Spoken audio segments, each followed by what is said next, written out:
character design hot tip or something.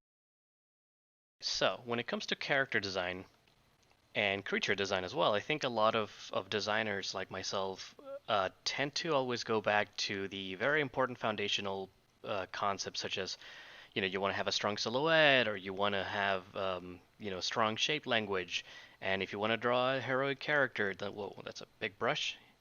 If you want to have a heroic character, then start with a big triangle chest like that, right? And then, no, you have a hero. If you want to draw like a strong, stable character, then you have like a big square, um, right? And you make the character out of big square shapes, and that's very stable. It kind of looks like Kingpin. Kingpin. um, but while that's all solid advice, it's all well and good. Starting with a blank canvas like this is scary. Like, look at that thing. It's all like, you don't want to deal with that.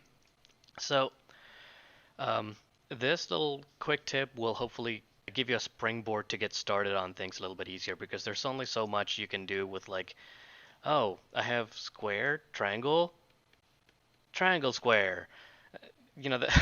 There's only so much you can do with that before you start repeating yourself and you start running out of options. So something else you can do is give yourself some visual information. So in this case, I'll just make a very loose. It's not really it's a really crappy sphere. Ignore the sphere. The important thing here is to just have some like colors in there, some value changes, right? And then you want to grab a hard smudge tool, and you want this to be a small to medium brush. You don't want it to be so big that it like does that. You want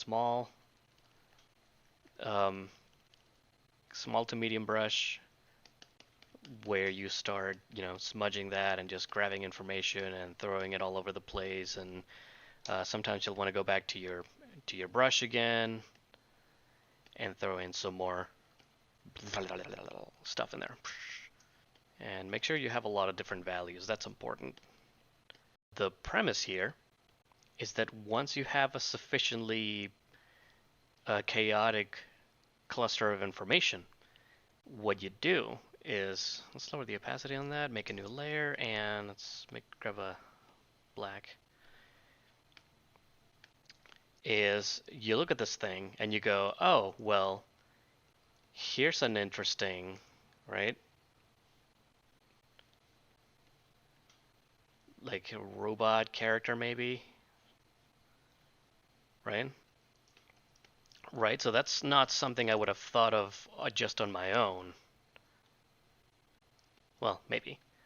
And so this thing back here, it can either just be part of the head, so like that could be like hair, if you're doing like a more human character, or it could straight up be like an antenna thing that's like sticking out. This is like the robot's head or something. Um, and so you rotate this thing and you start looking for other kinds of information. Here's like a big nose with like an eye, it's like a big eyebrow, and like a massive chin like this.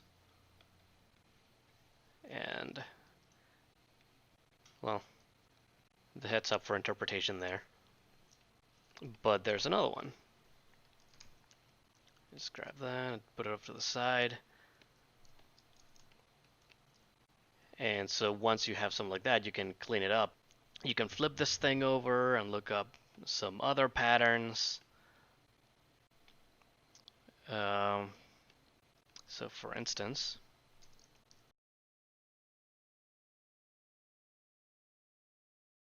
so there's another funky head shape. And the eye seems to be really small and really back here. So this is bizarre right now what I'm doing. But it's different from what I would have normally thought of doing on my own.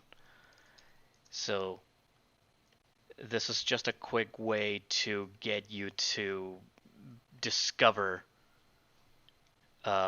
shapes and discover designs and discover visual information that on your own, if you were just trying to take squares and triangles and circles and smash them together, you may not have come up with them on your own. So yeah, once you do this, you have a little bit more of a starting place. Obviously, none of these are going to yield amazing character designs, but they will give you a place to start from so that you can like fall into um, the rhythm of it a lot faster. So that's it for the tutorial, guys. I hope you enjoyed it.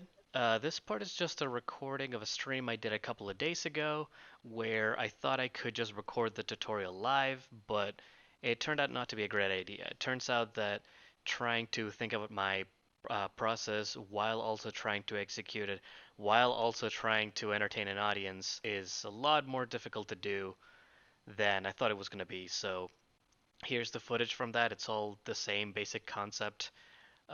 You just kind of get to see more results out of what I got that day.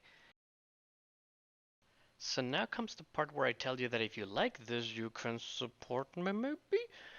I have a brand new reward tier on my Patreon page, and this is the first of what I'm hoping will be a long string of tutorials and tips that will, at least at first, will be mostly just available to patrons. You can find the link to that on the internet below. And the videos will go up in quality over time naturally as I get more used to the tools. At some point, I'll be able to start taking requests for specific tutorials and doing live Q&As and so on and so forth. So help me, help you, help me, help you. So I'm gonna go and make more things to post and share, and I will see you guys later. Enjoy the rest of the video.